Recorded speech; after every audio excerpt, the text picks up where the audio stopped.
Number 2 violet Jessop 3 समुद्री आपदाओं से बच गई। आप चीजों को कैसे देखते हैं, इसके आधार पर वायलेट जेसप इतिहास में सबसे भाग्यशाली लोगों में से एक हो सकती है या सबसे बदकिस्मत। वह एक जहाज की परिचारिका के रूप में काम करती थी और 1911 में ओलंपिक पर सवार थी जब यह HMS हॉक से टकरा गया था। ओलंपिक को नुकसान तो हुआ लेकिन वह डूबा नहीं और जेसप अपनी कहानी सुनाने के लिए जीवित रही। फिर अप्रैल 1912 में वह टाइटैनिक जहाज पर सवार थी।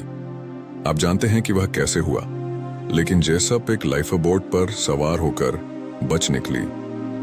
इस समय ज्यादातर लोग शायद जमीन पर आधारित काम की तलाश कर रहे होते, लेकिन जेसप नहीं।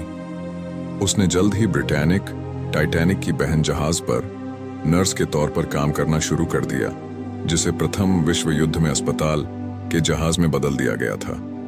ब्रिटानिक में विस्फोट हुआ, शायद पानी के नीचे की खदान से, और 1 घंटे से भी कम समय में डूब गया।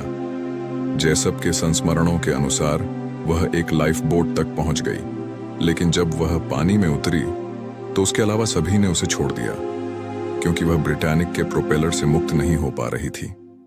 जेसप, जिसने शायद कभी तैरना नहीं सीखा था, ने आखिरकार उसका अनुसरण किया और लाइफ बोट से कूद गई, और जाहिर तौर पर उसकी लाइफ जैकेट ने उसे बचा लिया।